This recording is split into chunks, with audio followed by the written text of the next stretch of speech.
Pour parler de cette actualité au Proche-Orient, nous joignons à Rabat Boutaina Ben Salem, professeur de sciences politiques. Bonjour et merci de prendre le temps de répondre à nos questions. Bonjour.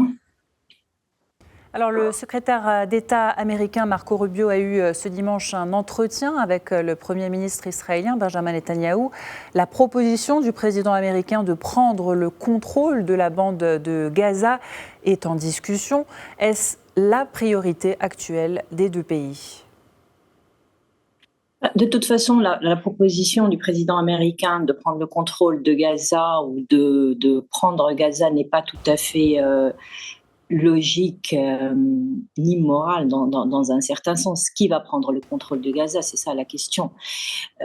Qui va gérer Gaza? Parce que c'est la grande question qui se pose. Alors, il y a deux propositions. Ou faire sortir la population de Gaza de la ville, et ça c'est une proposition immorale et inacceptable, presque scandaleuse. Et l'autre proposition, c'est d'enlever tout contrôle politique aux militaires, au Hamas. Or, ce qu'il faut savoir, c'est que Hamas fait partie de la population palestinienne. Et Hamas est une idée de résistance. On ne peut pas venir après une année de guerre destructrice et dire à ces gens-là que vous ne pouvez avoir aucun contrôle. C'est illogique dans un certain sens. C'est pas comme ça qu'on peut construire une paix, et une paix durable dans une région qui a beaucoup de tensions. Alors, le Hamas affirme que 3 policiers palestiniens ont été tués aujourd'hui par un bombardement de l'armée israélienne.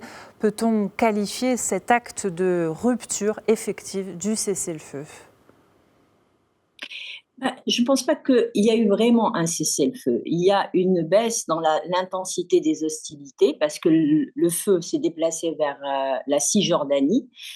Ce cessez-le-feu, entre guillemets, est un cessez-le-feu qui est très fragile, hein, parce que d'un côté, il y a des déclarations du gouvernement de l'extrême droite israélien qui parle d'un prochain épisode de guerre. Il y a les déclarations aussi du président américain qui met le doute sur cette paix qui va continuer. Ce sont des déclarations qui n'encouragent pas vraiment le cessez-le-feu. Quand on veut construire un cessez-le-feu, il faut s'y appliquer, il faut s'y engager, et des deux côtés, pas simplement d'un seul côté.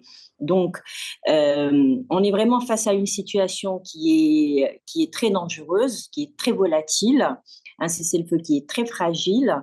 Et on peut dire aussi que la diplomatie américaine, pour l'instant, ne sert pas ce cessez-le-feu et ne l'encourage pas dans un certain sens. Mais conformément à l'accord de cessez-le-feu, la deuxième phase est censée permettre la libération de tous les otages et la fin définitive de la guerre. Comment se profile cette deuxième phase ? Eh bien, ce qu'on remarque, ce que les observateurs remarquent surtout, c'est que le cessez-le-feu est une volonté de la communauté internationale, mais aussi des pays avoisinants et puis de la population de Gaza qui a vécu une année sous la guerre. Le seul problème qu'il y a, c'est que le gouvernement d'extrême droite israélien est en train de jouer sa survie politique. Donc, il n'est pas dans son intérêt d'avoir un cessez-le-feu.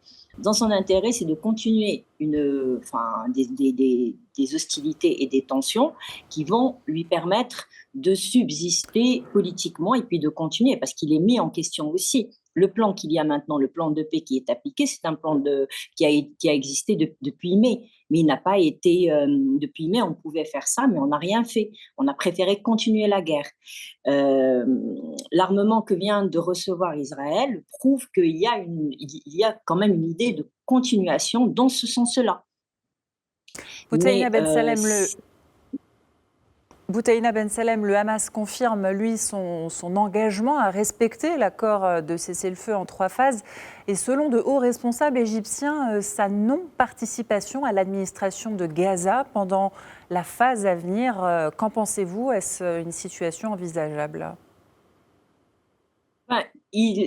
Le Hamas s'est déclaré qu'il est prêt à faire ça, donc ça veut dire qu'il est prêt à ne pas participer politiquement à la gestion de Gaza. Mais qui va gérer Gaza? C'est la grande question. Est-ce une force internationale? Est-ce l'autorité palestinienne? Ou est-ce un nouveau résident général? Le problème, c'est que c'est une ville qui est complètement détruite, et puis c'est une ville qui est aussi meurtrie. C'est une ville qui a vécu une guerre avec des crimes contre l'humanité. Donc que le Hamas est parfaitement conscient qu'il n'a pas les moyens de continuer dans ce sens-là et de voir souffrir son peuple. Mais c'est aussi une grande question qui se pose. Qui va la gérer? L'autorité palestinienne n'a pas tout à fait de légitimité à Gaza. Sa réaction par rapport à ce qui se passe dans la Cisjordanie aussi n'est pas une réaction qui est appréciée par le peuple palestinien. Donc, vouloir écarter totalement le Hamas, ce n'est pas une volonté vraiment, à mon sens, de construire une paix durable. Pour construire une paix durable, il faut vraiment que tous les partis s'y mettent, fassent des concessions et travaillent ensemble. Boutaina Ben Salem, professeur de sciences politiques, merci d'avoir apporté votre éclairage à cette actualité au Proche-Orient.